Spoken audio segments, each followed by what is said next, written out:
My mom will kill me for the pronunciation. Enchiladas.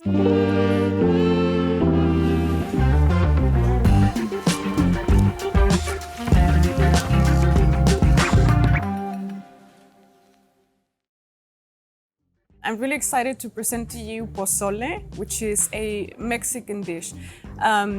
There is typically an association of very, very common dishes such as tacos, enchiladas, and a little bit also like the Tex-Mex cuisine, like nachos or burritos.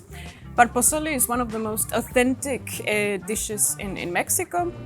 And it has a pre-Columbian history, so it dates back to the Aztecs, which is some of the indigenous people in Mexico. Pozole actually means hamony, which is a corn-based ingredient made in Mexico or in also other countries. And it's a bit of a stew. It can be spicy and a little bit warm, but it can also be made in many different ways across the country. It can be red, green, and white. There's a bit of a legend that it used to be made with human meat. From when there were sacrifices back in the Aztec time. Again, it's a bit of a legend. I don't know how much truth there is to it. Thankfully, it's no longer the case, and it can be made with pork or chicken.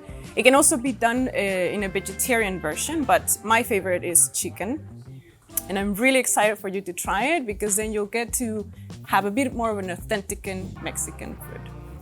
Yes, so Cynthia, I am super excited to introduce you to jollof rice. It's made over an open fire and it's made in a huge cauldron, and the smoke from the wood actually infuses into the rice, so it gives it this smoky flavor that you just can't replicate anywhere else. Typically, when you eat jollof rice, you would eat it with plantain, for instance, some kind of meat or protein to go with it, and we just absolutely love to eat it with vegetables as well. So there's so many things that you could do to just enjoy your jollof rice even more. So it's tasting time. Yes. Yes. Super exciting. This, I was not expecting the spice, and it's really good. Is it spicy? Really good, yeah. I was like, oh wow, there's a kick to it.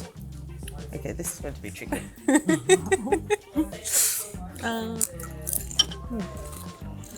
Yeah, it's really delicious.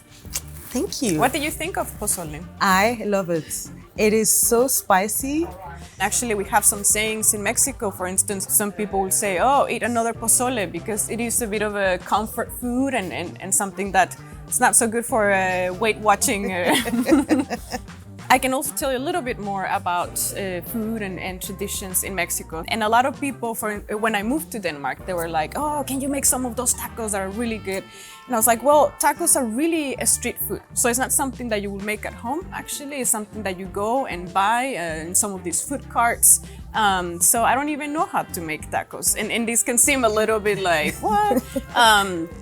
But it's a very easy, very inexpensive way of getting a quick meal. Not so healthy, I have to say, but it is very tasty and very traditional. We do have a lot of home cooking, of course, and it is part of the Mexican culture and tradition. It's very family oriented.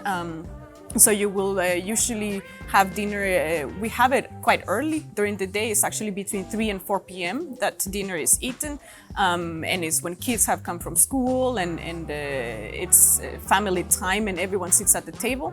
One fun tradition we have is that whenever we have a celebration, we would have something called ose orji, which is basically ground peanuts and spicy, so like chilies. It's ground together, so it looks like peanut butter, and with like the mini aubergines, so like we call them garden eggs.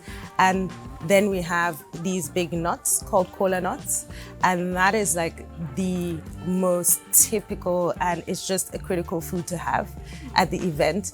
And you start by presenting the cola nuts to the elders of the family.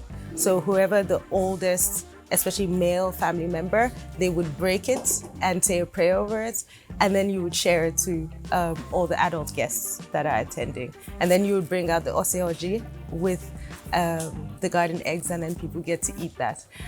So that's one fun tradition from my culture in Nigeria.